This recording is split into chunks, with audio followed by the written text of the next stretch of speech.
Hello everyone, welcome to Ancient Greece and Rome. In this video, we're going to discuss the Egyptian civilization. The Egyptian civilization was an important neighbor of the Greek and Roman civilizations. They were an important influence on other cultures, especially the Greek culture, and they were important trading partners for other Mediterranean and Near Eastern civilizations. And ultimately, the Egyptian civilization will be taken over by the Greek civilization and the Roman civilization. And there's going to be quite a bit of cultural syncretism, the mixing of Egyptian and Greco-Roman cultures. We'll begin our discussion of the Egyptian civilization by talking about the origins of the Egyptian civilization and some of the similarities and differences the Egyptians shared with other Near Eastern civilizations, particularly the Egyptians' reliance on the Nile River. We'll talk about early Egyptian people, the unification of Egypt under the first pharaoh known as Menes or Narmer. Then we'll talk about the Old Kingdom, which lasts from roughly 2700 to about 2200 or so BCE. Sometimes scholars will give slightly different dates. We'll talk about the Old Kingdom, the tombs of the Old Kingdom. The Old Kingdom is the period of the pyramids in Egyptian history. We'll talk about how pyramids developed, how they evolved from simpler tombs, and we'll also talk about the introduction of artificial mummification because Egyptian people had been preserving their dead using natural means before the Old Kingdom. After the Old Kingdom comes to an end, there are a series of intermediate periods. There is the first intermediate period, and then there is the Middle Kingdom, and then there is the second intermediate period.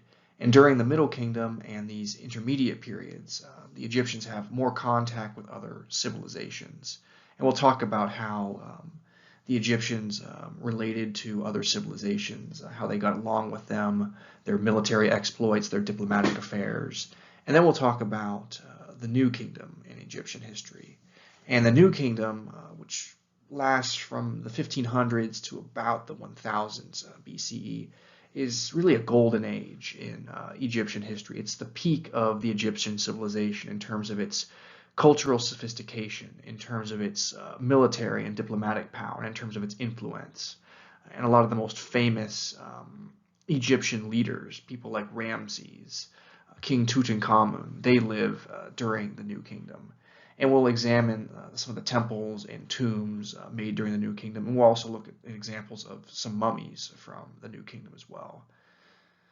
And then we'll talk about the late period in Egyptian history, which runs from about the thousands BCE to the 300s CE. And during this period, the Egyptians, they have internal rebellions. There's a lot of strife within Egypt. And then there's eventually a loss of independence. Other civilizations are going to take over Egypt. Ultimately, the Greeks and the Romans will take over Egypt after the 300s BCE. And then we'll wrap up this video by discussing why Egyptology is important and why it's relevant to a study of the Greek and Roman civilizations. Put simply, ancient Egypt was the civilization of the Nile River. The Nile River was the lifeblood of the Egyptian civilization. It provided water and hydration, as well as transportation as well.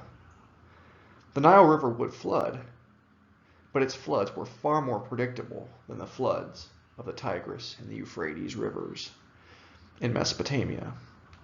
The Nile River flooded seasonally, usually from about May to about October. The Egyptians used these flood periods, called the inundation, to bring water and nutrients to the soil, which they called chemi or kemet.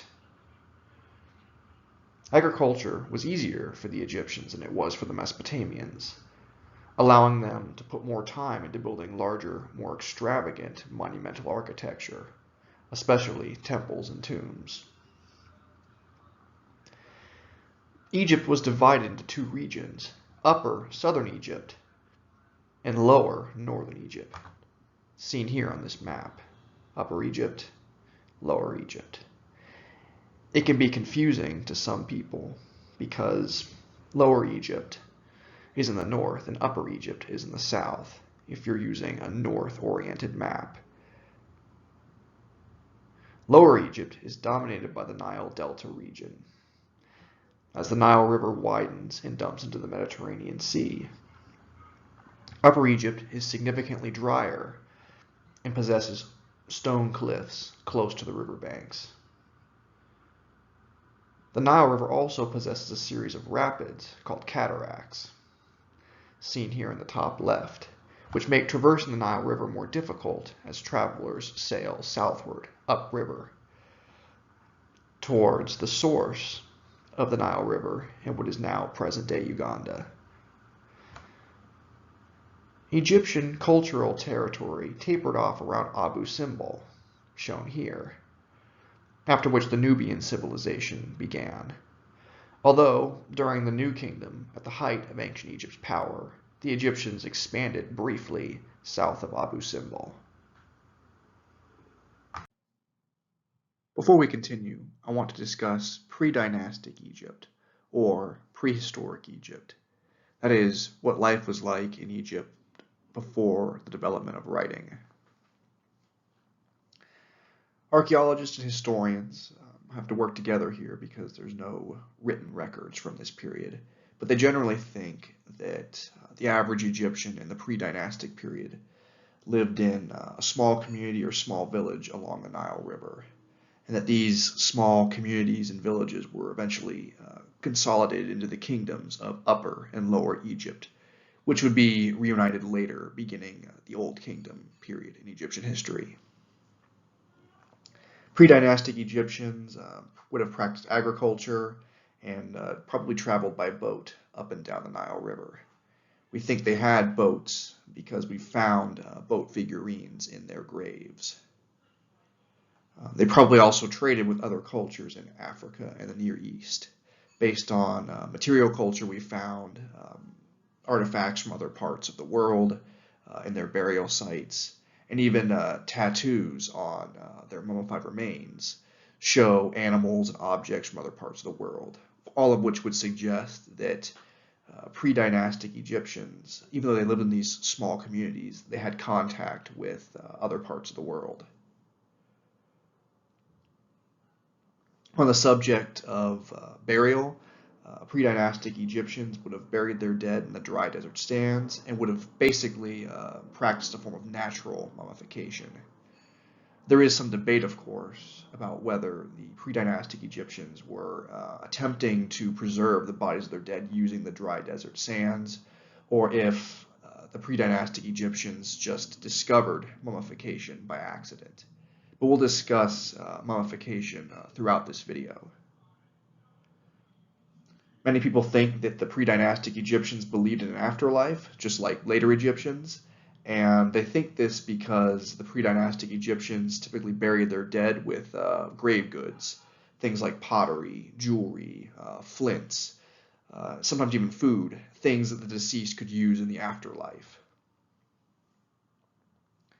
And keep in mind that what we know about pre-dynastic Egyptians comes primarily from archaeological research, putting together artifacts and objects that we found to try to recreate their lives. We don't have a written language for the Egyptians at this point in their history.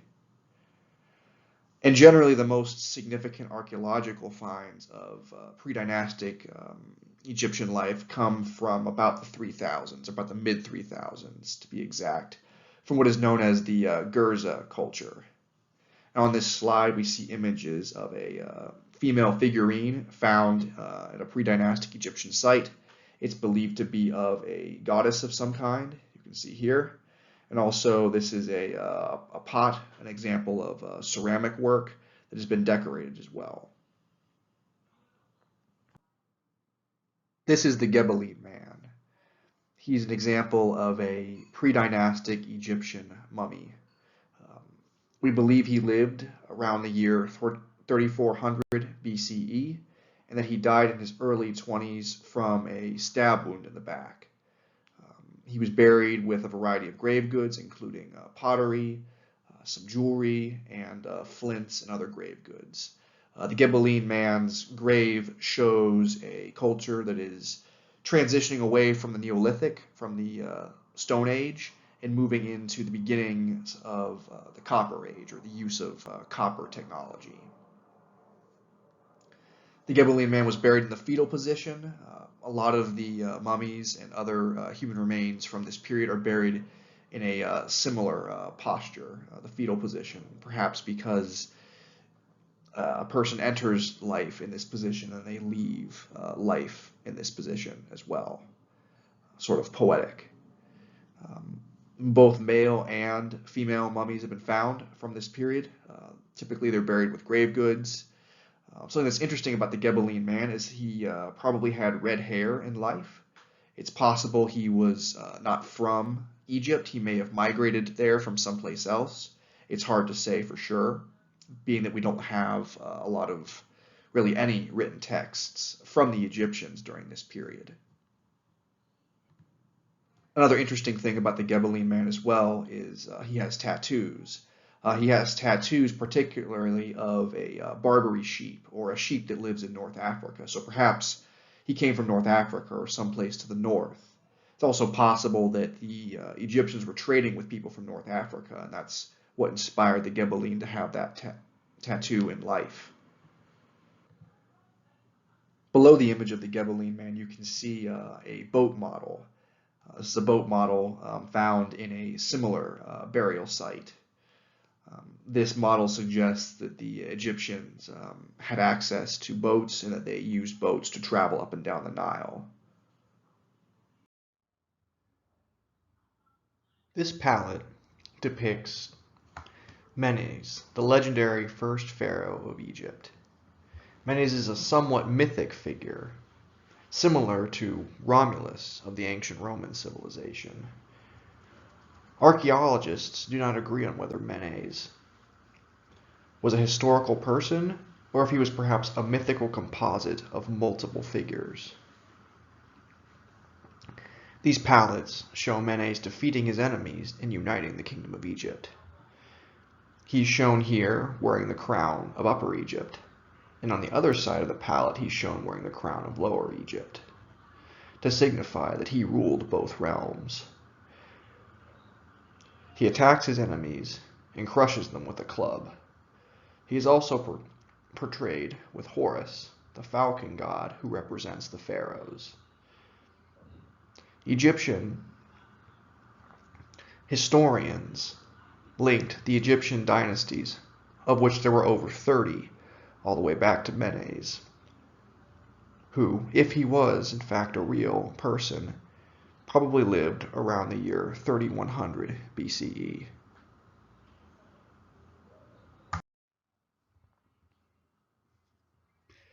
Here are some additional images of Menes and his crown.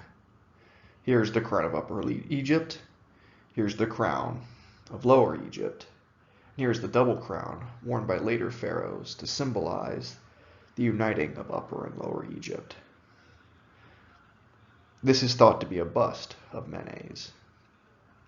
Once again, keep in mind that he is likely a mythical figure and a composite of many people.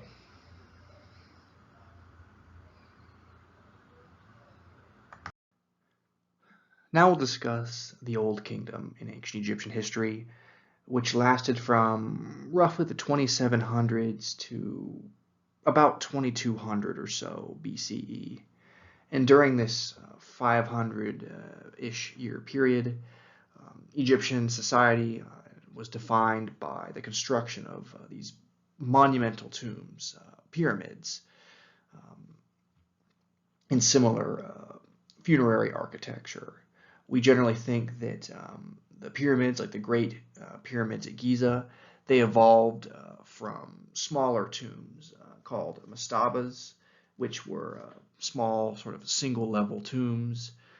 One mastaba would be built on top of another to create step pyramids, and then over time they learned how to make true straight-edged pyramids. Other very famous architecture from the period includes the Sphinx.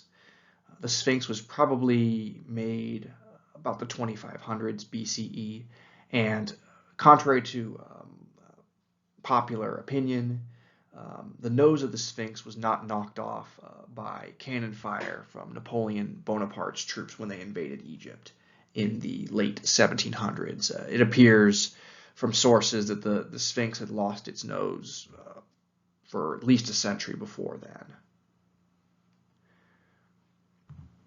And some famous Egyptians from the Old Kingdom include the architect Imhotep, who designed the step pyramid of Djoser or Zoser.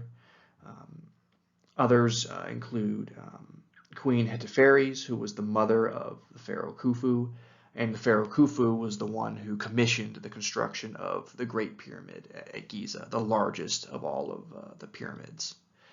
And these are true examples of monumental architecture, and they're a testament to how well organized Egyptian society was very early on.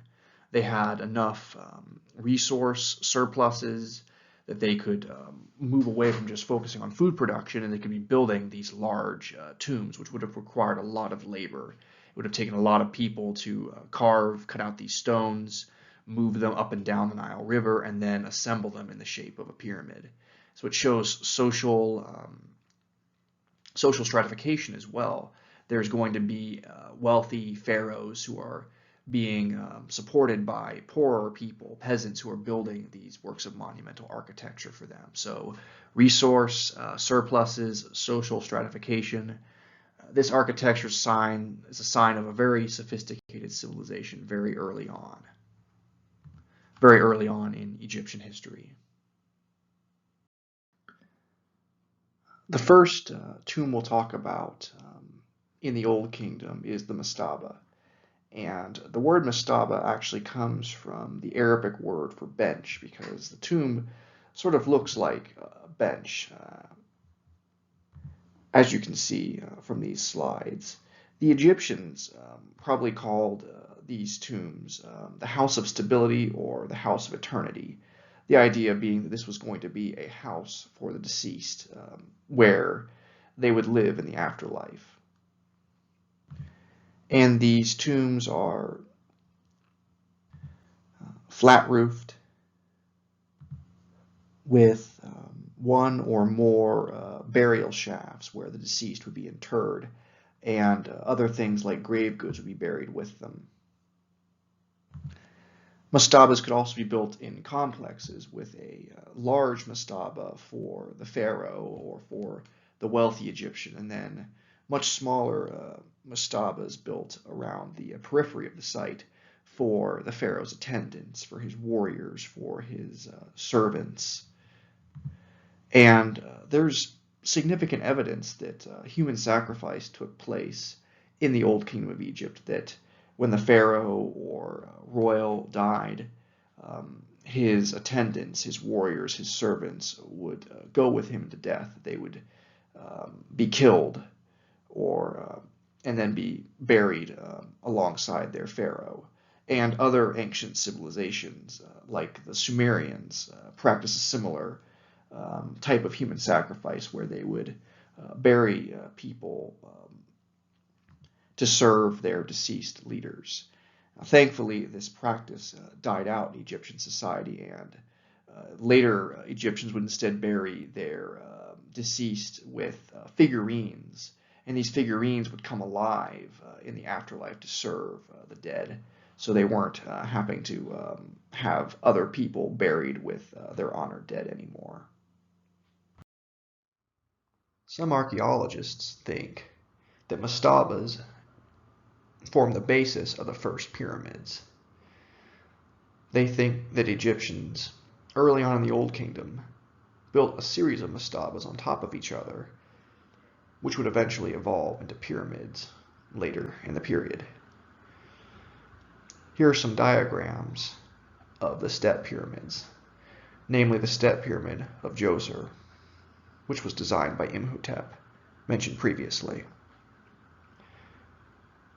You can see that just like the old mastabas, the burial chambers are beneath the pyramid and beneath the mastabas. They're not inside of the stacked mastabas. Old Kingdom Egyptian architects continued to experiment with tomb design, developing the bent pyramid of Seneferu by about 2600 BCE.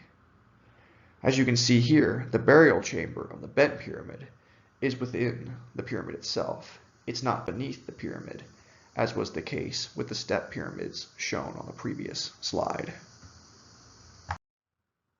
Now we'll discuss the Great Pyramid of Khufu, built around roughly 2570 BCE. Khufu's pyramid is much larger, and it is a true pyramid, being of a triangular shape rather than a bent shape like the previous pyramid of Seneferu. Like the pyramid of Seneferu, though, the burial chamber is built within the pyramid itself, seen here. The entrance is on the outside. The Old Kingdom pharaohs intended for their pyramids to be temples, where their descendants would worship the deceased pharaohs as gods. Unfortunately for the pharaohs, these massive pyramids, which were intended to memorialize the dead, made the dead a target for grave robbers. We'll discuss that more later.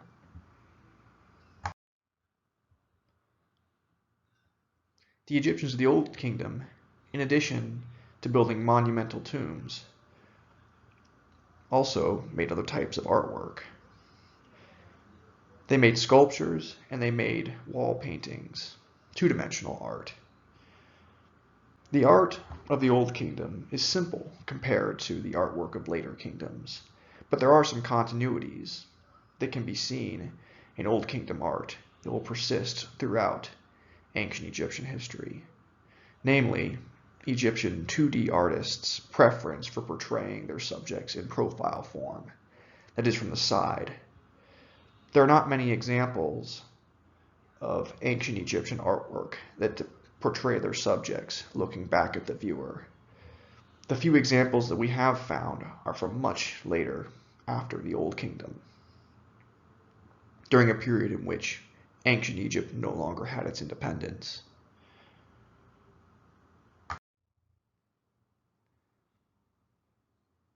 Ancient Egyptians also made sculptures during the Old Kingdom as well. Their sculptures were fairly simple compared to the sculptures of later periods. They were usually carved from single pieces of stone, rather than being composites. They were generally life-sized and not monumental, although there are exceptions, like the Sphinx, which was built to guard the pyramids.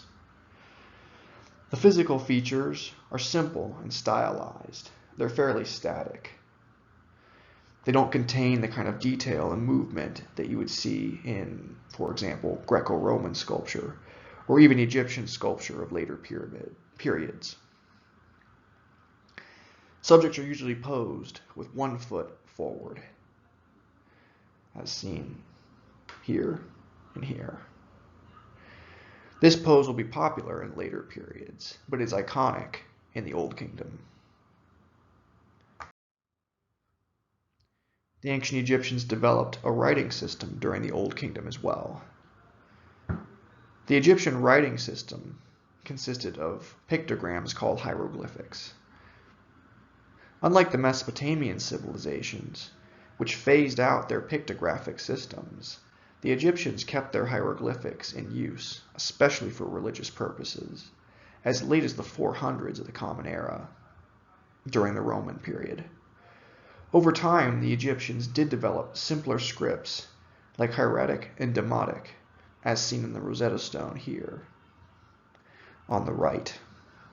The Rosetta Stone contains script in Egyptian hieroglyphics, everyday Egyptian script, specifically hieratic and demotic, and then the Greek alphabet, seen at the bottom.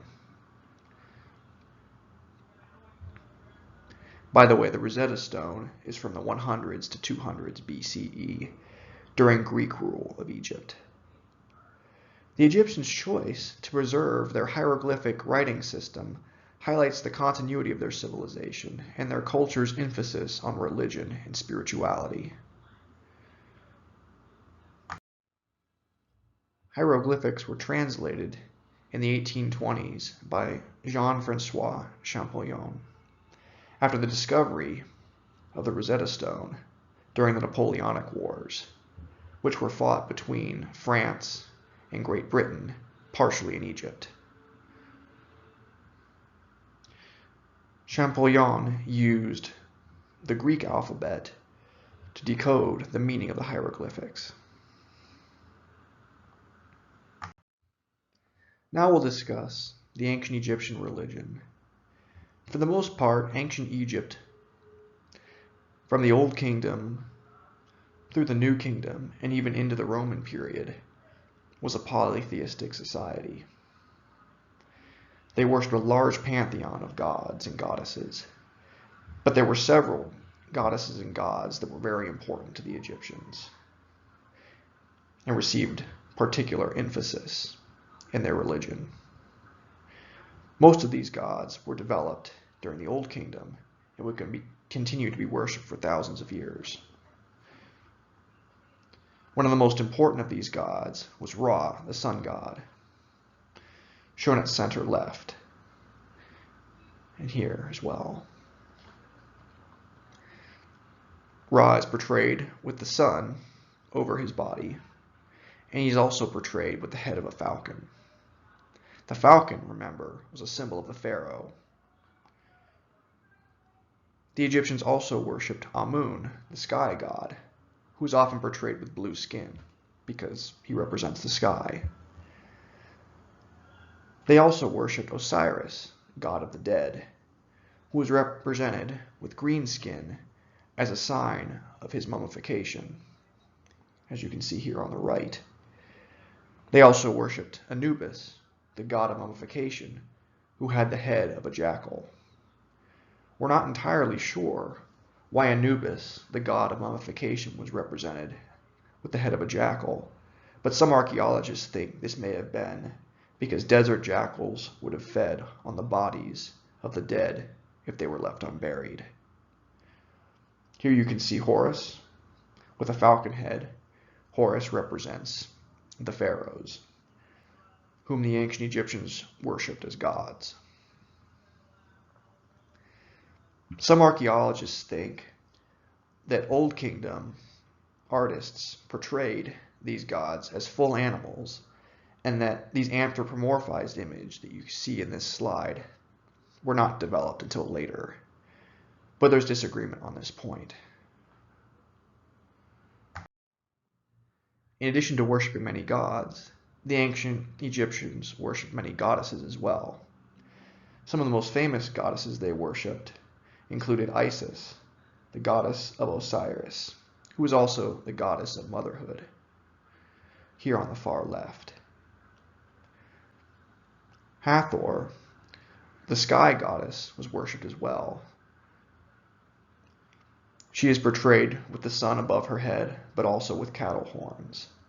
Sometimes she is portrayed with a cow's head. Two other goddesses were Sekhmet and Bastet, the goddesses of health and medicine. They are often portrayed with the heads of lionesses or domestic cats. Cats were very important to the ancient Egyptians, having spiritual meaning. Scholars and archaeologists think that the ancient Egyptians may have begun to worship cats because cats helped protect their stored grain from pests like rats and mice. It's also worth noting that Egyptian goddesses are not portrayed as being weaker than the male gods, which is a big difference in a lot of other ancient Mediterranean societies, which had goddesses, but usually portrayed their goddesses as being subservient to their male gods.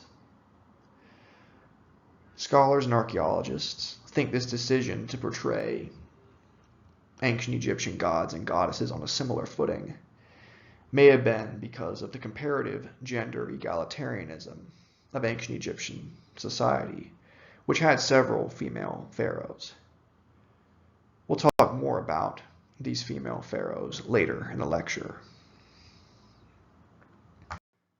Since we've talked about Egyptian religion, I want to talk about Egyptian mummification, specifically Egyptian mummification early on in Egyptian history. And this is important because the Egyptians' belief in preserving the dead is tied to their religious beliefs. Humans have long used natural elements to preserve their dead. The Ghebeline man that we discussed previously was preserved naturally by the hot, dry desert sands of Egypt. But over time, the Egyptians will make artificial mummification an essential part of their culture. These dry sands of Egypt, they would have naturally preserved the deceased. But as the Egyptians started to inter their elite in tombs, step pyramids, and eventually pyramids and things like that, they're going to need to use artificial means to prevent decomposition. A body interred in a tomb will decompose in a way that a body buried in the sand, at least under the proper conditions, will not. So now you need to have an artificial form of mummification. And there's evidence to believe that the Egyptians began preserving their dead through artificial mummification during the Old Kingdom. Although there's very few surviving examples of mummified remains from the Old Kingdom. Some people don't like using the term mummies. They think that it's dehumanizing, but I think it's an okay term to use. And I'll use mummies and mummified remains throughout this video. And the examples we have of mummified remains or mummies from the Old Kingdom, there's not very many, and they're in a very kind of poor state of preservation. Initially, it was thought that it was because Old Kingdom mummification was unsophisticated and the bodies would decompose anyway, even after being mummified. I actually think that a more plausible belief is that mummification was good enough to preserve a body, but these tombs were robbed, and the tomb robbers would have wanted to destroy or dismember the body of the person that they had robbed. That way, they wouldn't have to worry about the soul of the deceased going back to the body of the deceased. The Egyptians believed that mummification was important because basically the soul needed to be able to recognize the body, because the soul would leave the body and then return. And destroying the body of someone who you're robbing will make sure their soul will never come back, and that will prevent you, the tomb robber, from facing judgment in the afterlife for your crime of robbing somebody else's tomb. But we'll take a look at some of the evidence of mummification from the Old Kingdom. On this slide is a canopic container that would have belonged to the mother of Khufu. Khufu is the pharaoh that the Great Pyramid of Giza was built for. And canopic jars or canopic containers, basically they held the internal organs of the deceased. When the body was mummified, its organs were removed so that it could be more easily dried out and stuffed, so it would look more lifelike even after mummification was completed. And these organs would be preserved and placed in a separate container, because the idea is the deceased will still need those organs even in death, so they can't just be thrown away, and so they have to be preserved separately. And this case here is a canopic case. It has 4 sections. It would have held the intestines, liver, lungs, and stomach of the dead. Over time, though, these canopic cases will be phased out, and they'll be replaced with separate containers for these organs. This image shows a set of canopic jars that are from much later in Egyptian history, from between the 700s and 600s BCE. And this one is meant to hold the intestines, this one is meant to hold the liver, this one is meant to hold the lungs, and this one is meant to hold the stomach. So Old Kingdom mummification was probably pretty decent, but the Egyptians probably make the best mummies during the New Kingdom period. And this makes sense because the New Kingdom is the period of the greatest prosperity in the Egyptian civilization. Mummification is expensive. It requires a lot of salt, a lot of natron. The deceased are buried with linen wrappings with resins. They're often buried with gold and jewels. It's a very expensive process. Poorer Egyptians also will mummify their dead, but they'll either just bury their dead in the ground, where the sand will mummify them, or they'll just pay for cheaper mummification, which is of varying quality. And by the way, the term mummification comes from the Persian word mumaya, which means wax or bitumen, because of the very dark color of sort of dried, desiccated, mummified remains. And as I said, some people think the term mummy is dehumanizing. I think it's an acceptable term to use. And on the next slide, I'll show an example of a mummy from the Old Kingdom. This is an example of a mummy from the Old Kingdom. It was discovered at Abydos in the 1920s CE, so about 100 years ago. It has since been dated to having been made sometime between the 2300s and the 2100s BCE, meaning the person who became this mummy lived and died sometime between the 2300s and the 2100s BCE. By the way, this is towards the end of the New Kingdom. Some interesting things to note about this mummy. This mummy was buried on its side in its sarcophagus. It was also buried with this headrest here. This is not an original headrest. This was added later on as a replica to illustrate how the burial would have looked. During this period, mummies were probably not interred in anthropoid or human-shaped coffins because of the fact they were buried on their side.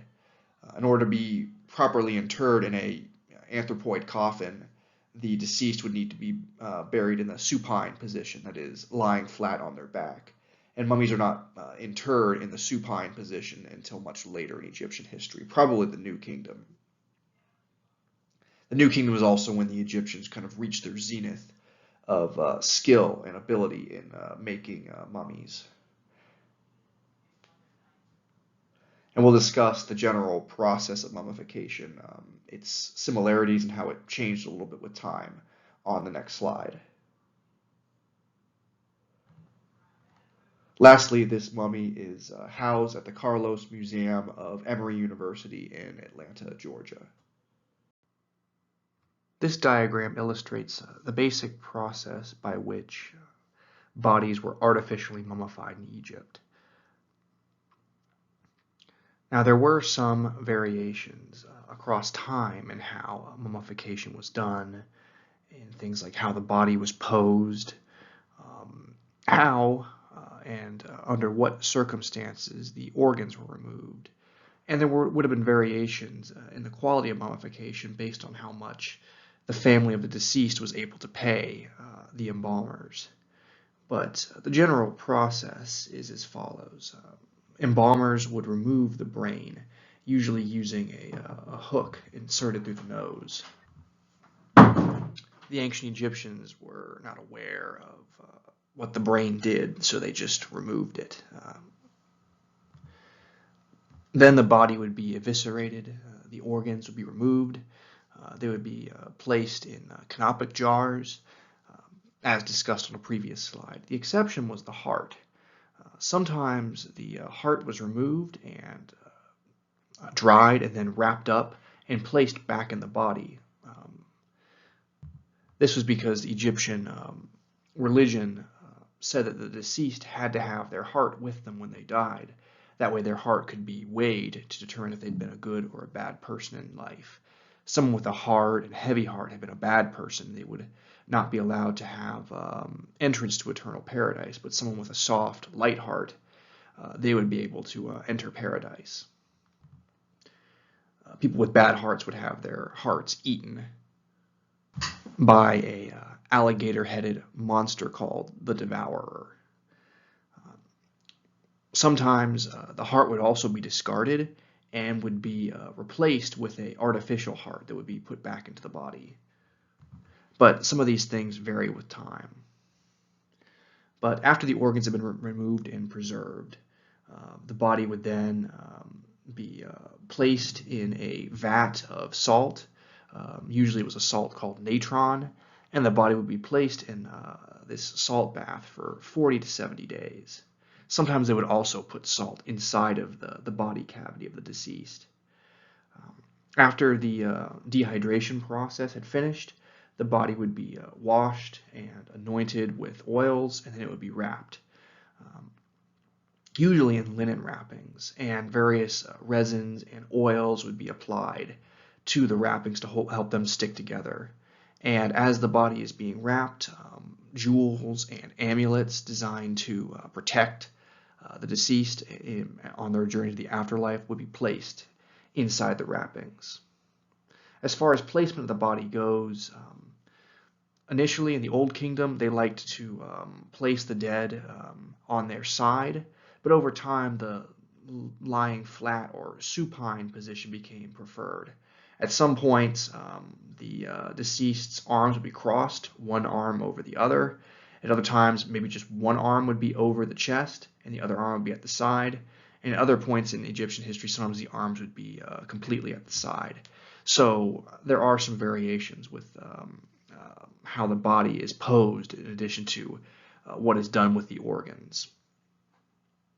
And after the body has been wrapped and posed, after it has been protected with amulets, treated with oils to protect the body, a death mask of some kind might be placed on the deceased. And the death mask's quality would have varied significantly based on the wealth of the deceased's family. A pharaoh that died might have a really intricate gold death mask, whereas a poorer person, or at least someone who's not super wealthy, might have one that's made of wood.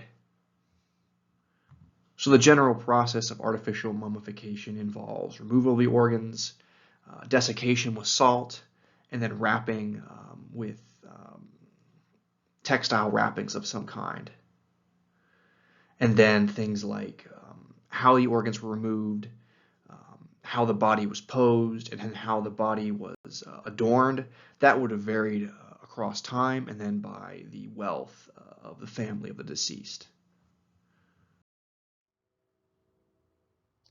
Here's a modern artist's reconstruction of what the mummification process would have looked like.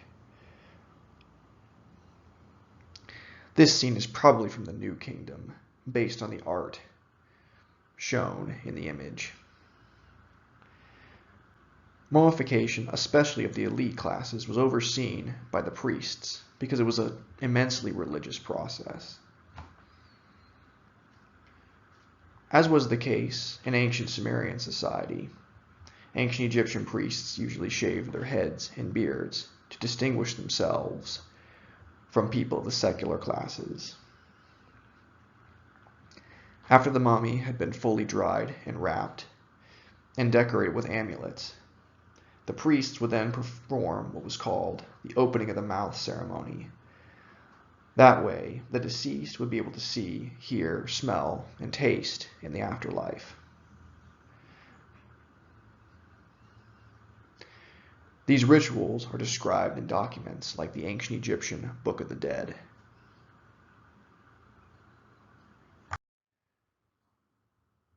The ancient Egyptians believed that the soul, known as the Ba or the Ka, would leave the body of the deceased, but then it would return before the deceased could go on to the afterlife.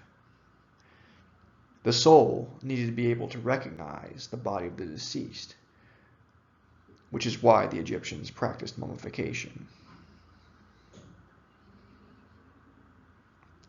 The Egyptians believed in an afterlife, and like many other cultures, they believed that only the good could enter a heavenly paradise with Osiris, the god of the dead.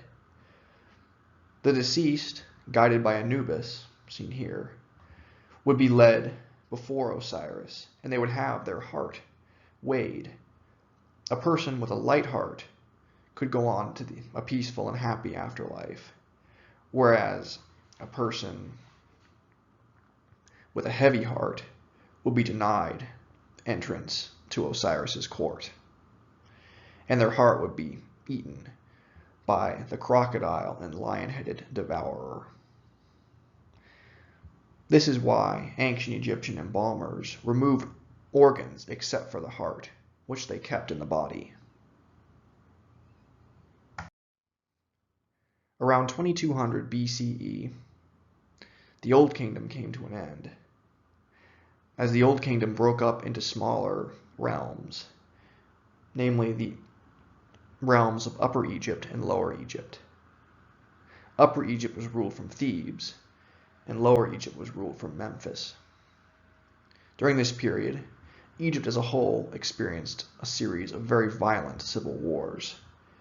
Some archaeologists and scholars think that during the first intermediate period, robbers broke into pyramids and tombs to steal valuables that had once belonged to previous pharaohs. Other archaeologists think that these robberies happened much sooner during the Old Kingdom, and they may have even been an inside job, as the builders and architects of the tombs broke in to steal the valuable gold and silver amulets of the pharaohs. During the first intermediate period, art and sculpture was fairly simple. Not much innovation was made due to Egyptian society being more occupied with warfare. The first intermediate period came to an end when the Theban pharaohs reunited Upper and Lower Egypt under Mentuhotep II around about 2040 BCE.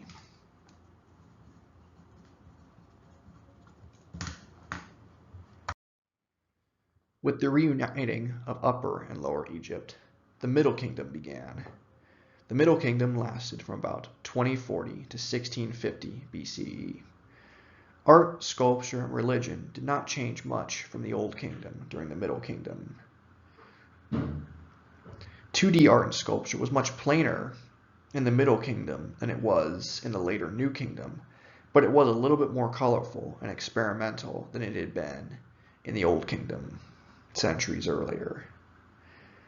The biggest innovations in Egyptian culture and society during the Middle Kingdom came from other nearby civilizations, who began migrating to Egypt around the 1900s BCE. The Middle Kingdom came to an end not due to internal civil wars, as was the case with the Old Kingdom, but from a foreign invasion. The Hyksos, a people from the Near East, invaded Egypt around the 1600s BCE, bringing the Middle Kingdom to an end.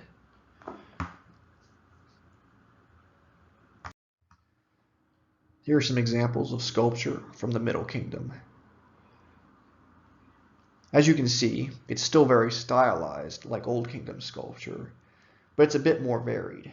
You see different types of poses. You also see the use of colors as well.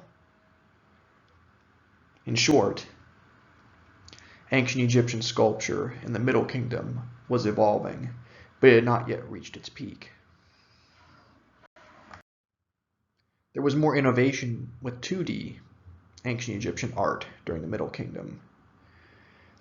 The art was still fairly simple and still primarily focused on portraying profiles, but it was significantly more colorful than in the Old Kingdom. During the Middle Kingdom, the Egyptians also began to portray non-Egyptians with greater frequency, reflecting the immigration and trade of the period. Sub-Saharan Africans are usually portrayed with darker skin, as seen here. Near Easters and Europeans are portrayed with lighter skin and full beards. Egyptians usually portrayed themselves with skin darker than Near Easterners and Europeans, but lighter than that of Sub-Saharan Africans. They also did not portray themselves with full beards, but with males with small beards. As far as clothing goes, the Egyptians usually portrayed themselves in white or red, with no patterns in their fabric, whereas they usually portrayed Near Easterners and Europeans with vibrant pattern clothing, as seen here.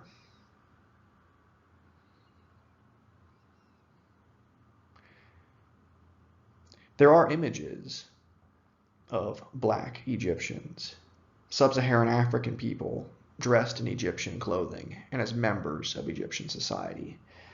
There are also images of people of Near Eastern and possibly European descent portrayed in Egyptian garb, reflecting that Egypt was a multi-ethnic and even multiracial society, and an important crossroads between Asia, Africa, and Europe.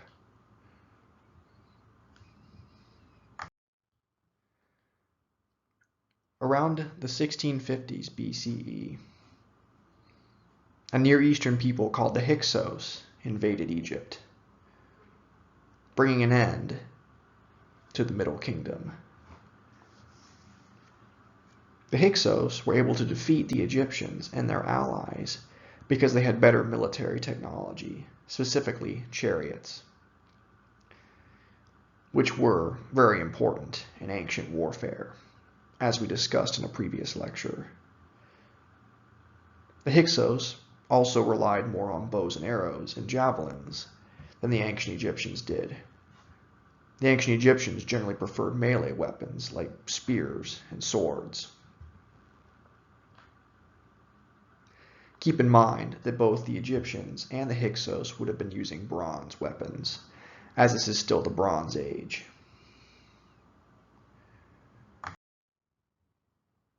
During the Second Intermediate Period, from 1650 to 1550 BCE, the ancient Egyptians worked to regain their independence and to defeat the Hyksos and other foreign occupiers. The Egyptians accomplished this by adopting many of the military tactics of the Hyksos and their enemies, including the use of chariots and the increased reliance on ranged weapons, especially bows and arrows and javelins. You can see a bow and arrow here. You can see a chariot here. They also began wearing more armor as well, as shown by the pharaoh wearing his blue war crown and a type of scale armor, seen in this piece of 2D art and in this modern recreation. These military improvements allowed Egypt to gain independence, become more warlike and militaristic, and expand its territory, and reach the height of its power in the New Kingdom. With the expulsion of the Hyksos from Egypt, the Second Intermediate Period ends and the New Kingdom of Egypt begins. And the New Kingdom of Egypt lasts from about 1550 to about 1069 or so BCE. And during this about 500-year period, the Egyptians reach the peak of their military strength and cultural achievement and influence. Egypt is able to extend its borders beyond its heartland, south into Kush along the Nile River. They will also move away from the Nile Valley as well. They will also extend westward along the North African coast, and they will also take control of territories in what is called Canaan, modern-day Israel-Palestine region, and Syria, all the way up to the southern border of the Hittite Empire. The Hittite civilization, they were perennial rivals of the Egyptians. The Hittites were a militaristic equestrian culture based in Anatolia, what is now Turkey. The Hittites had also an Indo-European influence in their culture as well, and they're going to be enemies of the Egyptians. The Hittites and the Egyptians are actually going to fight the world's largest chariot battle against each other at the Battle of Kadesh. But during the New Kingdom, thanks to Egyptian military power, they're able to make a peace treaty with the Hittites.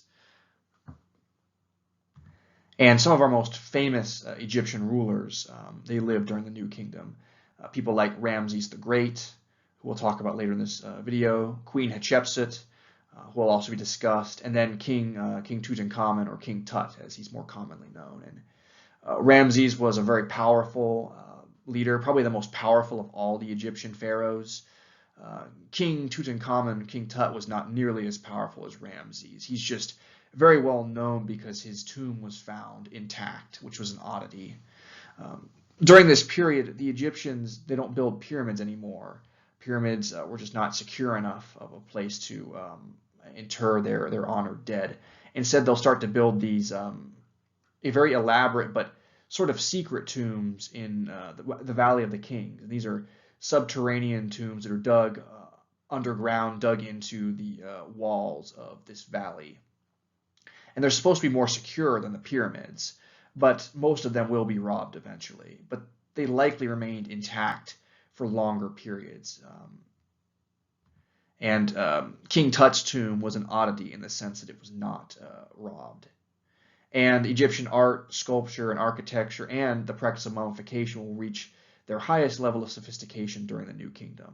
We'll look at some of the mummified remains of famous Egyptian rulers from this period, and you'll see the sophistication of the Egyptian embalmers and how well preserved those mummies are.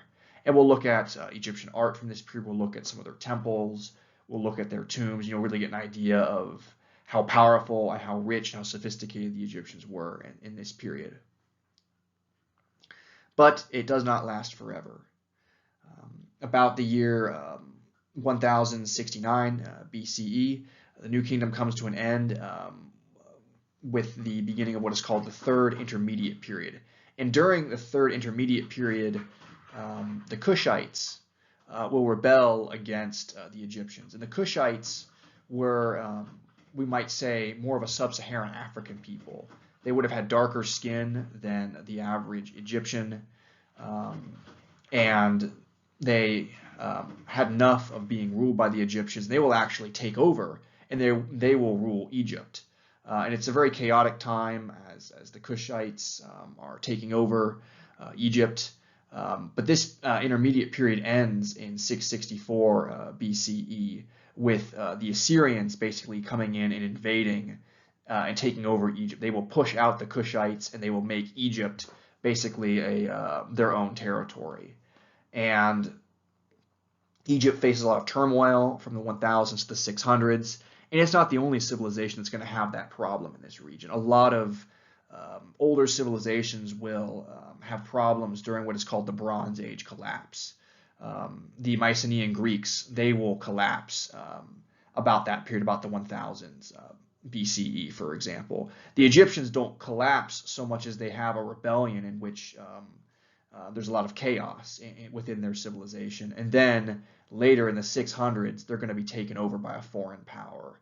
And after the Assyrian takeover in the 600s, ancient Egypt is basically going to be no longer independent for the rest of its existence. The Assyrians will take over, they will rule Egypt. Later on, the Persians will take over and they will rule Egypt. The Greeks will take over and will rule Egypt, and then eventually the Romans will take over and rule Egypt. But we don't want to get too far ahead of ourselves. Let's talk about Egypt during the New Kingdom, 1550 to 1069 BCE. Here are some examples of two-dimensional art from the New Kingdom. There is some continuity from previous periods. Once again, they prefer to illustrate in profile style. On the whole, though, the art is more detailed, sophisticated, lifelike, and expressive. I especially like the facial expression on this figure here. She almost seems to be looking back at the viewer. You'll also see that additional colors are used. For example, women are often portrayed with lighter skin than men, a trend you see in many ancient Mediterranean civilizations. There's also more movement in 2D artwork from this period, especially in military artwork, which we'll look at in a moment. Here we can see an example of 2D artwork from the New Kingdom. This is believed to be an image of Ramses the Great attacking the Syrians, shown here retreating. Ramses is also shown with sub-Saharan African allies as well. We can see the movement in this image with the horses rearing back as they pull Ramses' chariot, and we can see him drawing a bow to let loose upon his enemies.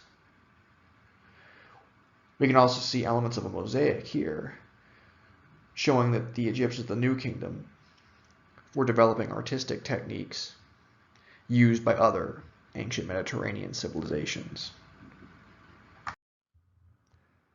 This is a good opportunity to discuss daily life in ancient Egypt.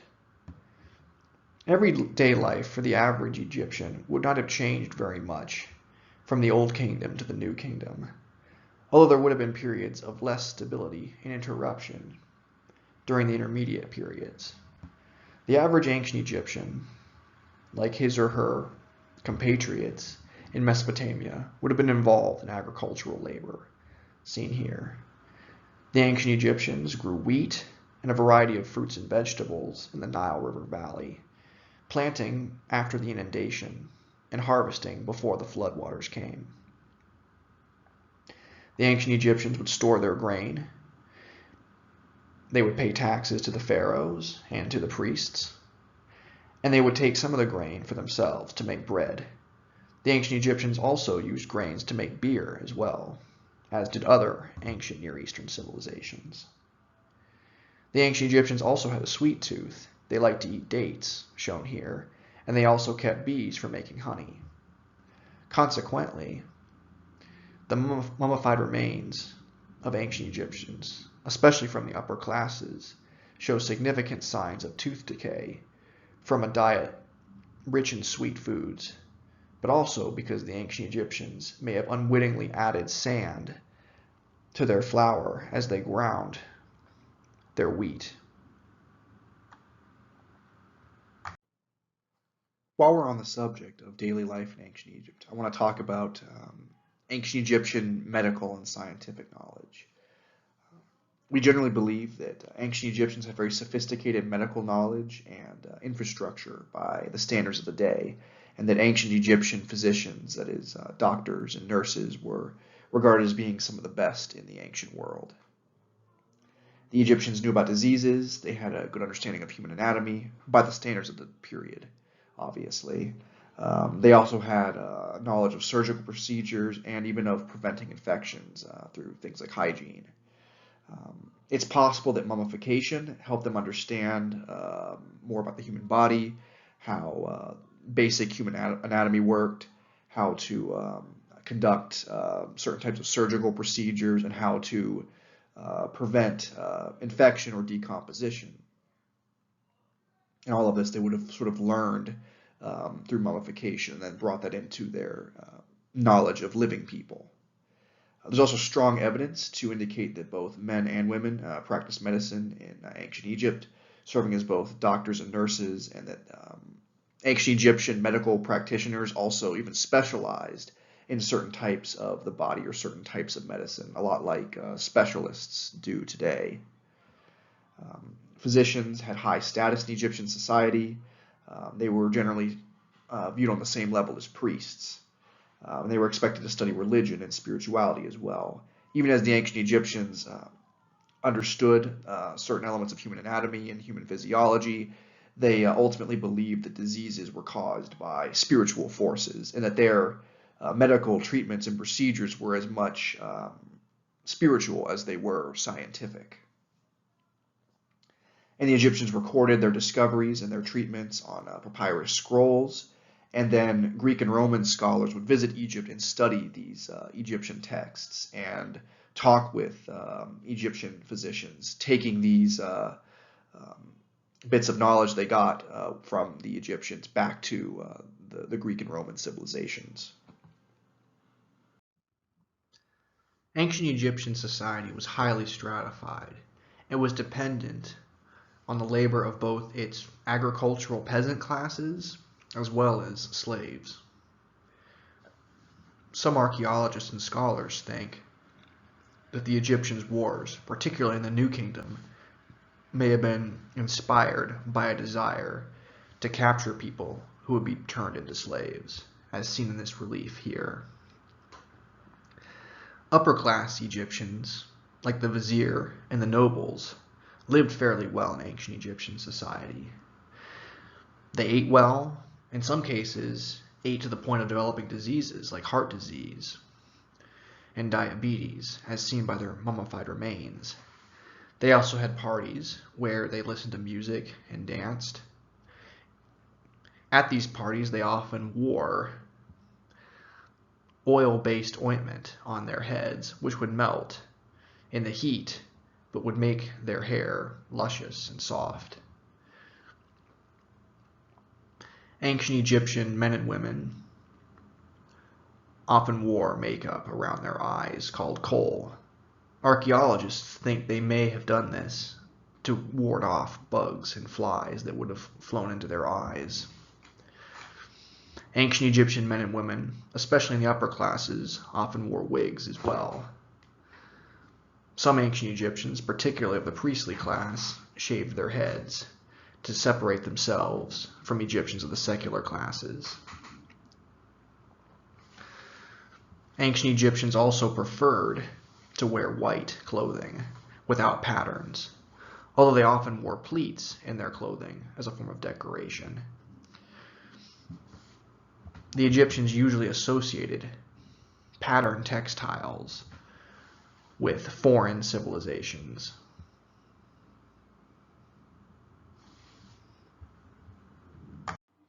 While we're on the subject of slavery, I want to address archaeological evidence for the Israelite slavery in Egypt, as discussed in the book of Exodus, in the Old Testament or the Torah. It's a very important story to people of the Abrahamic religions, so it's worth considering what kind of archaeological evidence we have for this religious story. Egyptian sources like Manetho. Manetho was an Egyptian priest and historian. He conflated the Israelites or the Hebrews with a people called the Hyksos, mentioned previously. The Hyksos were a marauding invader from the northeast that invaded Egypt, and according to Manetho, they were the Hyksos were very disrespectful of the Egyptian culture, and that the Hyksos and the Hebrews, the Israelites, are kind of one and the same, according to Manetho and some other Egyptian documentary sources. Israelite sources tell a different story. They tell a story of how the Hebrews went to Egypt during a famine because they needed food. They were helped by a man named Joseph, who was a Hebrew who had become a part of the Egyptian elite. He had worked his way up from being a slave to becoming the second most powerful person in Egypt, second only to the Pharaoh. And he helped the Israelites. But after his death, Israelite sources say that the Egyptians turned around and enslaved the Hebrews or the Israelites. And these documentary sources talking about this event, they would date the Israelites' time in Egypt from their arrival to their ultimate exodus as being on the earlier end, perhaps between the 1800s to the 1400s BCE. Some sources have them there for a shorter period, not 400 years, but 200 years, 1600s to 1400s BCE. Archaeological evidence, though, that is material sources that we can find, would suggest that if the Exodus took place, if the Israelites were in fact in Egypt, they were probably there a little bit later, possibly more like the 1200s BCE to about, say, the 1100s BCE. So a few hundred years after these documentary sources. Within this context, we have to remember that the ancient Egyptians practiced slavery. Slavery was an important part of their economy, just as it was for many other ancient Mediterranean and Near Eastern societies. And the ancient Egyptians would have practiced what is called chattel slavery, that is basically slavery where you buy and sell people like their property. But they also would have practiced another type of forced labor or another type of slavery called corvée. And corvée was basically a form of conscript labor, temporary enslavement in which poor and working class people would be basically pressed into service to work on usually government public works projects. In Egypt, it could have been things like tombs or cities. And other Near Eastern civilizations engaged in corvée. Ancient Mesopotamian civilizations, for example, engaged in corvée. So it's possible that the Egyptians, they put the Israelites into a corvée system. They forced the Israelites to work for them, basically in forced labor. And the Egyptians may have done this because they felt that the Israelites owed them because they shared their food with the Israelites, whereas the Israelites may have said, "This is not fair, you're enslaving us." And within the Exodus story, there's tales of how the Pharaoh massacres the male babies to keep the Israelites from becoming too numerous and too powerful. And that's how Moses is hidden in the Nile River to avoid being killed, only to be adopted by the Egyptians. It's possible that what actually happened historically is perhaps the Egyptians didn't go in and kill these male Israelite babies. They may have taken them and kidnapped them with the intention of basically raising the Israelite babies as slaves. And they probably just told the Israelites that their children had been killed. That way their parents wouldn't go around trying to find their kidnapped children. And so that's what the Israelites would have written in their history in Exodus. And the images on this slide, on the right-hand side, this is skeletal remains from a cemetery in Amarna, Egypt. This cemetery is from about the 1300s BCE, and the cemetery seems to hold remains of the multi-ethnic poor.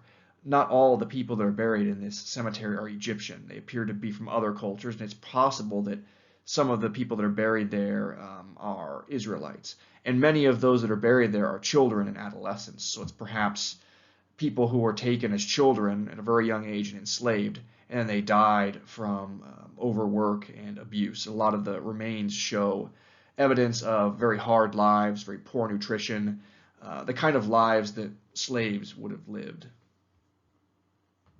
It's not a smoking gun to prove that the Israelites were in Egypt, that the Exodus took place, but it's evidence that Egypt was a multi-ethnic place. The poor suffered greatly and certainly could have been enslaved, which does give some credence to the Exodus story. And then on the other side of this slide is it's a stele from about the 1200s BCE that mentions the exploits of a pharaoh, and it mentions his defeat of the Israelites. This, as far as we know, is the first clear non-biblical inscription mentioning Israel. There are actually some older inscriptions or texts called the Amarna letters from the 1300s BC that mention a marauding nomadic group of people called the Hapiru, which some people think may be the Hebrews, because according to the Israelite stories in the Bible, the Israelites were a nomadic people, but that's more debatable. This stele from the 1200s is much more concrete in its mentioning of Israel. So we conclude that the Egyptians were certainly in contact with Israelites. Egypt was a multi-ethnic society. Egypt relied on slavery. It's possible that some of those enslaved people, some of those people forced to work in the corvée, forced labor, may have been Israelites, which may be the basis for the Exodus story that we know today. This is some more archaeological evidence, possible archaeological evidence for a Israelite presence in Egypt. This is what is called a four-room house that was excavated near Thebes. It has a stone foundation. It is broken into four rooms. And Israelite homes that have been investigated in further to the north, they have four rooms. They typically have 2 levels. The 4 rooms are used for various activities. Sometimes one of the rooms even holds the family's livestock. And sometimes these homes have courtyards, but courtyards are not like an essential part of the Israelite 4-room house. Egyptian houses, however, instead of being made of stone, like this house is, they're made of mud brick usually. This is an Egyptian house that has a mud brick set of walls. Also, Egyptian homes are much more likely to have a courtyard. And a courtyard was used for economic production of the household. It was used as a place where the family could go to escape the heat of the interior of their home. This house is very different from the kind of Egyptian style homes. So some people think that because it's very different than Egyptian homes, and because it bears similarity to Israelite homes, this may have been an Israelite house in Egypt.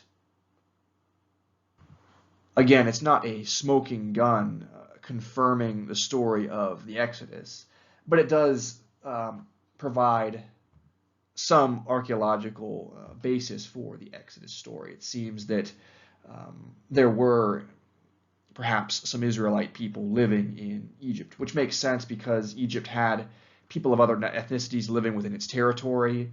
The Egyptians had extensive communications with other civilizations, and they wrote about the Israelites, as you saw on the previous slide. With this discussion out of the way about archaeological evidence for the Israelites in Egypt, we'll get back to our main discussion of the Egyptian civilization as a whole, and we'll talk about the reign of Hatshepsut. Although ancient Egyptian society was highly stratified, like its neighbors, in terms of labor and slavery, ancient Egyptian society was significantly more egalitarian in terms of the rights it extended to women, as highlighted by Egypt's multiple female rulers. One of the most notable was Hatshepsut, who was both queen and pharaoh. She ruled Egypt from about 1479 to 1458 BCE. It was originally intended for her to be regent for her son, Thutmose III, but she took control of the country and ruled as pharaoh until her death in 1458 BCE. She's generally considered to be a very successful pharaoh as well. Her greatest accomplishment was organizing a trade expedition in alliance with Punt, a principality south of Egypt near present-day Somalia. Hatshepsut dressed herself and attired herself as a pharaoh, wearing the headdress of the pharaoh and also wearing a fake beard.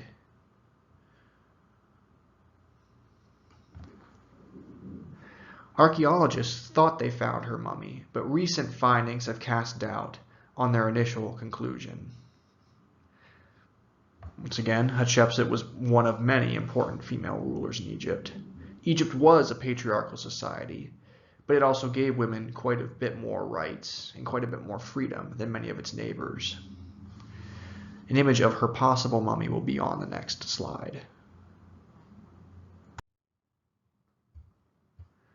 This is an image of the mummy of Hatshepsut, with Dr. Zahi Hawass, a leading Egyptologist, looking on. Dr. Hawass was one of the main proponents of this mummy belonging to Hatshepsut, but other archaeologists disagree.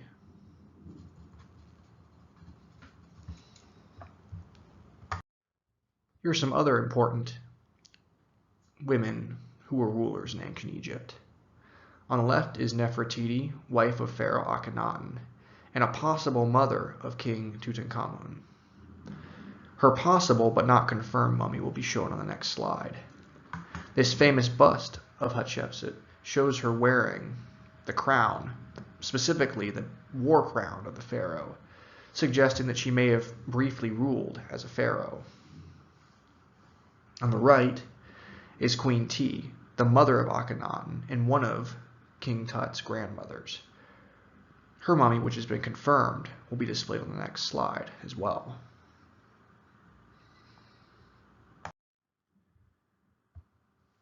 On the left is an image thought to be the mummified remains of Nefertiti, although archaeologists disagree.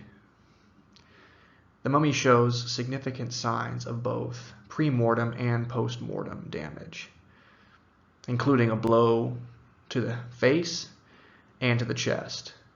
The blow to the face was probably what caused this woman to die, which would fit with the theory that Nefertiti briefly ruled as pharaoh. She may have suffered from battle wounds leading to her death, although we don't know for sure, and scholars debate this point. We also don't even fully know for sure if this is the mummified remains of Nefertiti. Artists have created facial reconstructions of what Nefertiti may have looked like in life, but their renditions rely heavily on the bust of Nefertiti shown on the previous slide. The mummy on the right, however, has been confirmed to be Queen T, the grandmother of Tutankhamun. For many years, scholars debated Queen T's ancestry, and there are many facial reconstructions of what she may have looked like in death. Some reconstructions display her with more European features. Others display her with more Middle Eastern and Near Eastern features, and others display her with more African features. Facial reconstructions, while based on some level of anthropological science, also contain an element of artistry as well. And so I've included them here for the interest of viewers rather than as scientific fact. In the middle of the New Kingdom, a pharaoh named Akhenaten ruled. Akhenaten is notable because he tried to move ancient Egyptian society away from its cherished polytheistic religion towards a monotheistic religion based around the worship of Aten, the sun disk. This change did not go over well in Egyptian society, and as soon as Akhenaten died, the ancient Egyptians reverted back to their polytheistic traditions. What's interesting about Akhenaten is the way he's portrayed in both two-dimensional artwork and 3D sculpture. He's shown with a very long face and as being very thin, almost emaciated. Two-dimensional artwork shows him with skinny arms and a distended stomach. It also shows his children, possibly King Tut, with a misshapen head as well. We know that the ancient Egyptian family trees were very mixed up, and that they frequently married their brothers and sisters and cousins. So it's possible that there may have been inbreeding, or it's possible that Akhenaten was just trying to experiment with new types of art. We don't know for sure, though, because much of the art depicting Akhenaten was destroyed after his death. Even his mummified remains are very poorly preserved and are not much more than a skeleton, suggesting that Egyptians after Akhenaten's death tried not only to destroy the artwork depicting the pharaoh, the controversial pharaoh, but may have even tried to destroy his body as well. Now we'll discuss one of Egypt's most famous pharaohs, King Tutankhamun, also known as King Tut. King Tut was the son of Akhenaten, and he ruled Egypt from about 1332 to 1323 BCE. He had a brief reign. His policy was mostly returning ancient Egypt back to polytheistic. He gained the throne as a boy and died at the age of 19. Archaeologists debate his cause of death and the circumstances under which he was mummified and buried. What they agree on is that he was rapidly buried, probably in a tomb and with grave goods that were not his own. Unlike most other pharaohs from the period, his tomb remained undisturbed, probably because it was in a location that was not originally intended for him. His tomb was first documented by British archaeologists Howard Carter in 1922. Carter excavated the tomb and brought many of the artifacts to London, where they were displayed in the British Museum. After the excavation of King Tut's tomb, there was the rumor of the curse of King Tut, as Howard Carter's benefactor, Lord Carnarvon, died under mysterious circumstances. Carter himself, though, died of natural causes decades later. The curse of King Tut just highlights the supernatural qualities that regular people often ascribe to artifacts, discussed in the first lecture in this course. Here are some images of Howard Carter and his excavation of King Tut's tomb. Here are some photographs taken by Carter's team of King Tut's tomb and the artifacts that they found. As you can see, the tomb is very small and cluttered. It was probably not a pharaoh's tomb, but a tomb built for a lesser official. Once again, because Tutankhamun died when he was 19 years old, there would not have been enough time to finish his proper tomb as a result of his untimely death. We can see a variety of artifacts in this tomb, including furniture. These round objects, many archaeologists think, are meant to represent loaves of bread. We can also see spare wheels for his chariot. Chariots would have been very important to the ancient Egyptians, not only as a military technology, they were the tanks of the ancient world, but as a vehicle for traveling. They also would have been the sports cars of the ancient world.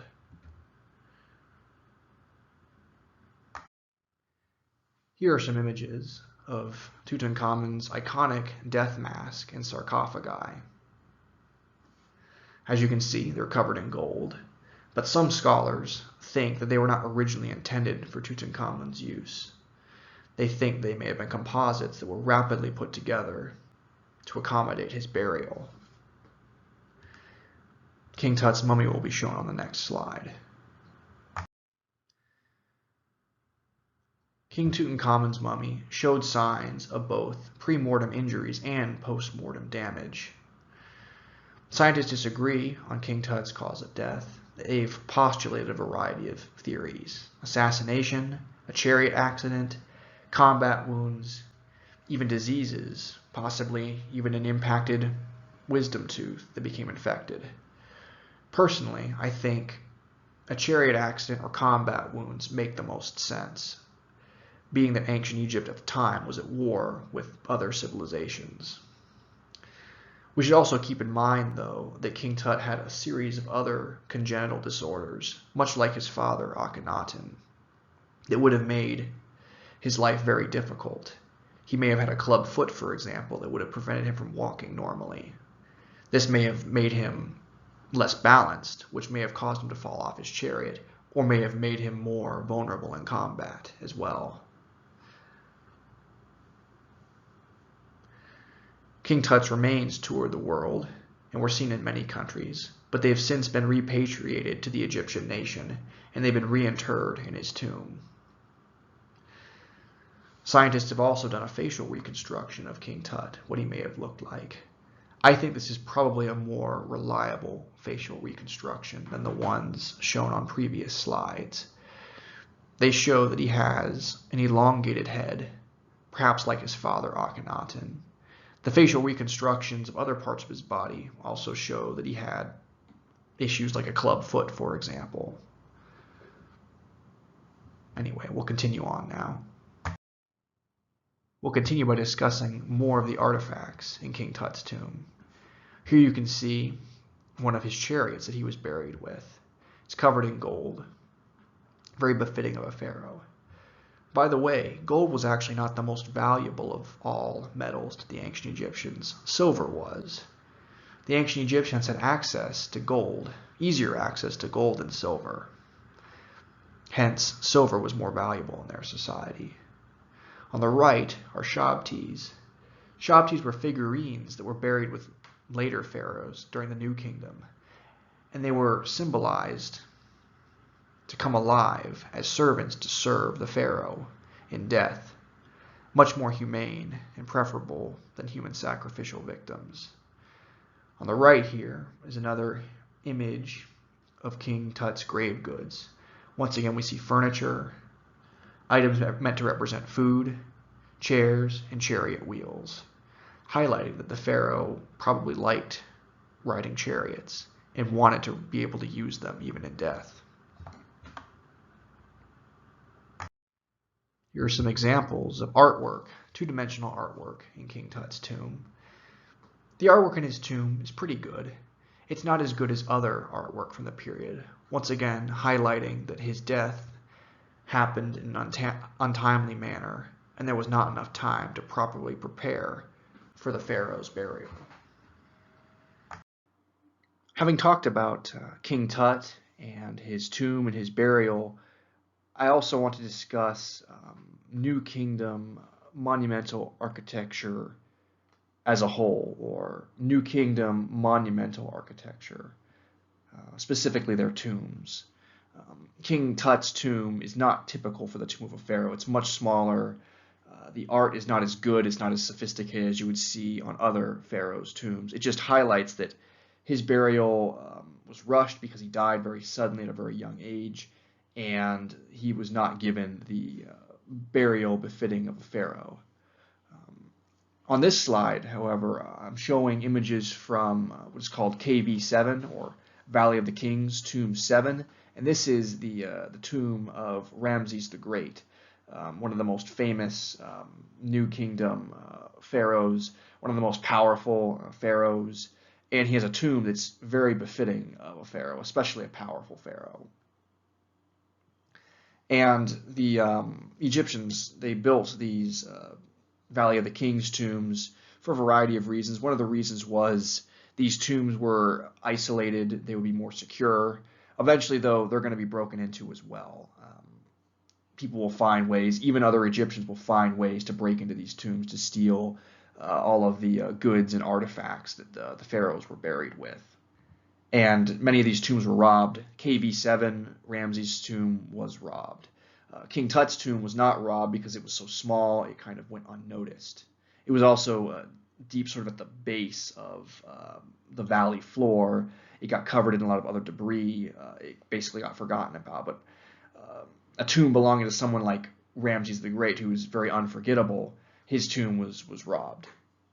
And the tomb is, aside from being robbed, it's a very exemplary tomb. It's over 820 square meters, or 8,000 square feet in its interior. It's very large. One of the biggest, one of the best tombs for pharaohs. It has 67 or more rooms. Large, grand, well decorated with inscriptions, with paintings, much more ornate than King Tut's tomb. It probably took over a decade to build during Ramses' reign. It was not a rushed job. And the intricacy of the tomb highlights Ramses' power, and also just the wealth that Egypt had during the New Kingdom. They could afford to build these massive tombs, these beautiful tombs for their kings, for their pharaohs. Sadly, though, Ramses' tomb was robbed, and there's been a lot of damage done to the tomb. Some of that damage may not have been done by robbers. It may have also been caused by flooding. So we can't blame the robbers for everything. But miraculously, Ramses' mummy, his body, was not destroyed. It was actually safeguarded and moved several times in order to protect it. And we'll inspect Ramses' mummified remains later in this video. But unfortunately, as of the recording of this video, you can't visit KV7. You can't go inside of it. It's considered to be an unsafe site. On the next slide, though, we'll talk about some New Kingdom monumental architecture that you can actually visit. Now I want to talk about New Kingdom Egyptian monumental architecture when it comes to temples. The Egyptians have been building temples for many years before the New Kingdom, but some of the most famous temples and religious architecture are from the New Kingdom period, from the height of Egyptian prosperity and cultural sophistication. And we'll talk about the Temple of Karnak. Now, the Temple of Karnak, the Egyptians had begun building the Temple of Karnak complex about the year 2000 BCE, and they actually were making modifications to the site long after the New Kingdom had come to an end. But the most famous parts of the Karnak temple site are from the New Kingdom period. On the right-hand side is what is called the Avenue of the Sphinxes, and it's a road leading up to the Karnak temple, and it's lined with these ram-headed sphinxes, and these sphinxes were probably placed here to basically guard the temple and guard the approach to the temple. We actually think that construction of these sphinxes began during the reign of King Tutankhamun. King Tut was very concerned with Egyptian religion. He wanted to turn Egypt back to its old polytheistic traditions after his predecessor Akhenaten had tried to make Egypt monotheistic. So building these sphinxes, these animal guardians, would have been very important to someone like King Tut. And then later, Egyptian pharaohs will continue to expand the avenue of the sphinxes. On the left-hand side of this slide is the Great Hypostyle Hall. Now, many hypostyle halls like this were built in Egypt, but the one at Karnak is probably the most famous, and it was constructed between the 1300s and 1200s BC. And originally, there would have been a roof over top of this hall. And we date this building between the 1300s and the 1200s BCE because it was modified many times by several different pharaohs. Probably the most famous modifications came under Ramses II, or Ramses the Great, who added a epigraph or inscription depicting his treaty with the Hittites. That was one of Ramses' most significant achievements in his long reign, was his military power and his ability to make a peace treaty with the Hittites, who were at the time the greatest rivals of the Egyptians. And inspecting the hypostyle hall, you can definitely see the similarities between Egyptian monumental religious architecture, these columns, and later Greek temples, particularly when it comes to Egyptian columns and their capitals, the head of their columns. They're very similar to particularly the Doric order in Greek architecture, but we'll talk about that in future videos. Now we'll discuss one more very important pharaoh of the New Kingdom, Ramses II, also known as Ramses the Great.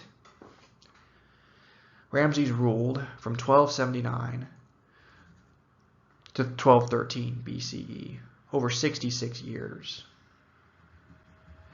He was a powerful warrior king who expanded Egypt's territory to the north, northeast, south, and west. He built temples and commissioned statues and artwork to commemorate his many military successes. While Ramses was military successful, his descendants could not maintain the expanded empire that he built for them. Ramses' mummy will be displayed on the next slide. Ramses' mummy is fairly well preserved, much better than the mummy of King Tutankhamun. Scholars have also made facial reconstructions of what they think Ramses may have looked like in life. And a study done on his mummy in the 1970s suggested that he probably actually had very light hair, perhaps light blonde or even auburn, although some scholars disagree on this point and argue that he probably would have had darker features. I've included facial reconstructions of both arguments here on this slide.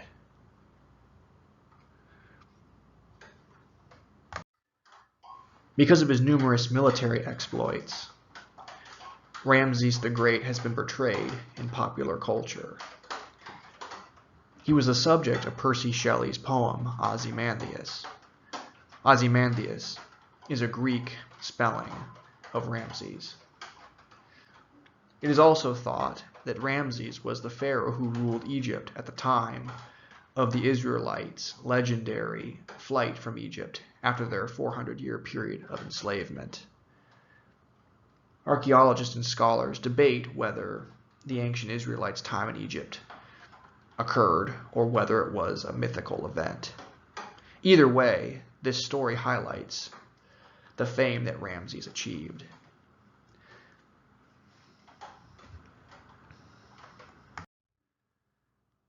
The ancient Egyptian civilization began to decline after the New Kingdom, starting in the 1100s BCE during a period called the Bronze Age collapse. To be fair to Egypt, many other civilizations fell during this period, but the Egyptians did not have a resurgence after the Bronze Age collapse the way other civilizations did. The Egyptians endured invasions from new groups of people called the Sea People. The Sea People were a confederation of seafaring tribes from Europe and Central Asia that made raids all along the eastern Mediterranean coast. They're depicted on the right-hand side of this slide. The Egyptians also faced invasions from the Libyans as well, coming from the west. After the Bronze Age collapse and during the Iron Age, the Egyptians continued to face foreign invasions.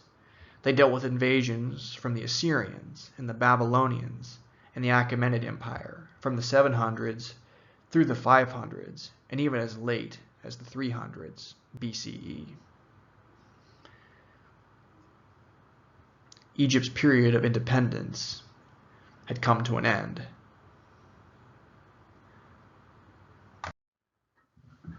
Eventually, the classical civilizations of the Greeks and the Romans turned their attention to Egypt.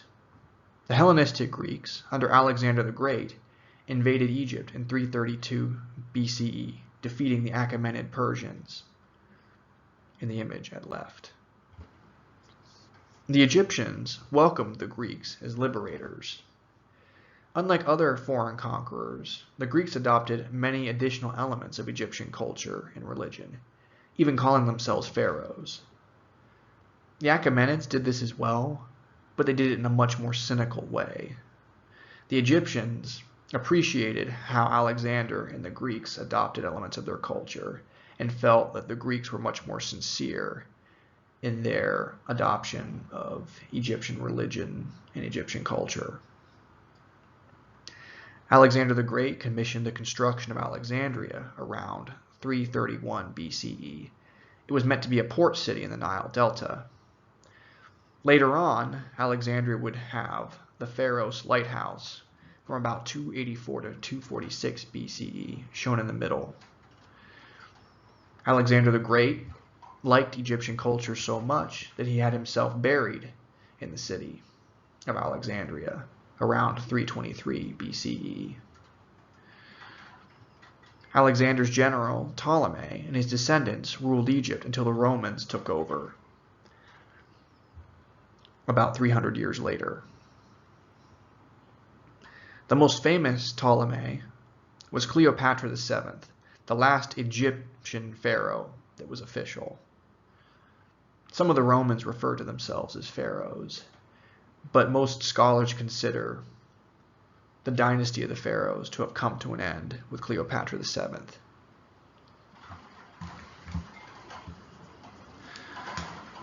We'll look at some images of Cleopatra on the next slide. Now we'll discuss Cleopatra VII, who is generally regarded by Egyptologists and historians as the last Egyptian pharaoh. Cleopatra lived from 69 to 30 BCE, and although she was of Greek descent, she represented herself as an Egyptian pharaoh in her visual art. She also represented herself in a more Greco-Roman fashion as well.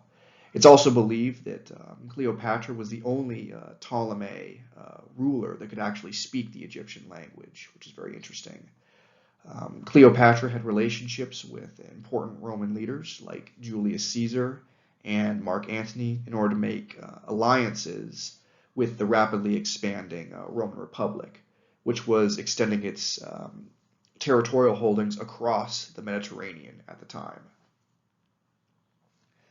Unfortunately for Cleopatra, she was on the losing side in the last of the Roman civil wars, and she had to commit suicide in order to avoid being captured and disgraced by the Romans. With her death comes the end of Ptolemaic or Greek rule of Egypt, ushering in Roman rule. Roman leaders in Egypt were sometimes referred to as pharaohs, but as I said before, Egyptologists generally consider Cleopatra to be the last Egyptian pharaoh, even though she was of Greek ancestry. This is because the Romans dismantled many Egyptian religious and cultural traditions as they were bringing Egypt into their empire. And of course, people have been fascinated with Cleopatra, both in antiquity all the way down to the present. As a result, there's many portrayals of her. Busts, statues, paintings, even coins feature Cleopatra's likeness. We'll talk more about Cleopatra later in this course. After the death of Cleopatra in 30 BCE, the Roman civilization took over Egypt. And like their predecessors, the Greeks, the Romans were very interested in Egyptian culture and in mixing elements of Roman culture with Egyptian culture. And the images on this slide show a Romano-Egyptian or Roman-Egyptian coffin depicting Isis, an Egyptian goddess, reclining in the Roman fashion. And she's not in. And this painting doesn't show her in profile. It shows her looking back at the viewer, which was not as common in Egyptian art, but was very common in Greek and Roman art. There are still elements of Egyptian culture, though. In this painting, we obviously see Isis, an Egyptian goddess, but we also see a falcon here, presumably to represent Horus. It could also represent Ra as well, because sometimes Ra is portrayed as a falcon. You also see a mixing of Greco-Roman and Egyptian sculpture as well. This is a sculpture of Antinous, who was a lover of the Emperor Hadrian. He died in the Nile River, and this Greco-Roman statue shows Hadrian's lover carved in a very Greco-Roman style. It features Greco-Roman portraiture. Egyptian sculptures typically did not use portraiture in their sculpting. The faces of various male Egyptian statues look fairly similar to one another, but the Greeks did practice portraiture. But this statue features an Egyptian style of headdress. The sculptors are trying to represent Antinous as Osiris, an Egyptian god. Osiris, of course, was worshipped by the Egyptians, and according to Egyptian legends, his body was thrown into the Nile as well. On the subject of portraiture, we have the Fayum mummies, and these are mummified remains that are decorated with painted portraits that are meant to represent the deceased. They're meant to actually look like how the deceased looked in life. And the Greeks introduced portraiture to the Egyptians, but the Romans continued the tradition of portraiture after they took over Egypt as well. So these mummies are also examples of cultural syncretism, Egyptian-style mummification, and then Greco-Roman style portraits. And on this side of the slide, we see a statue of Anubis. Anubis, of course, is represented in Egyptian traditions as having the head of a dog or jackal. This statue has the head of a jackal, but it's carved wearing Greco-Roman style clothing,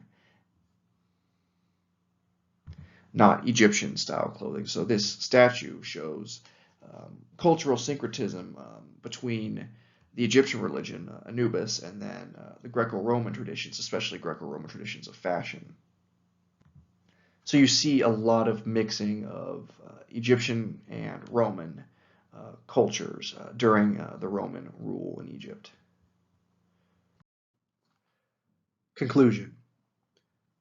Ancient Egypt was one of the longest running of all the ancient civilizations, lasting over 3,000 years. Ancient Egypt had a significant impact on surrounding civilizations, including the Greeks and the Romans, the primary subject of this course. The Greeks and the Romans learned architectural and sculptural techniques from the Egyptians. They also gained some spiritual and medical knowledge from the Egyptians as well. Um, the Egyptian civilization exhibited important continuities throughout its long history, during its Old, Middle, and New Kingdoms. And even during its intermediate periods, and even after the Egyptian civilization lost its independence, many of these continuities would continue. Some of these continuities include monumental architecture, sculpture, temples and tombs, the ancient Egyptian religion, its polytheistic religion of gods and goddesses, and then, of course, its burial rites, especially mummification. And because the Egyptian civilization has been around for so long and has produced such a rich collection of artifacts and such a rich culture, it has fascinated people from ancient times all the way to the present. It fascinated the Greeks and the Romans in the past just as it fascinates us today.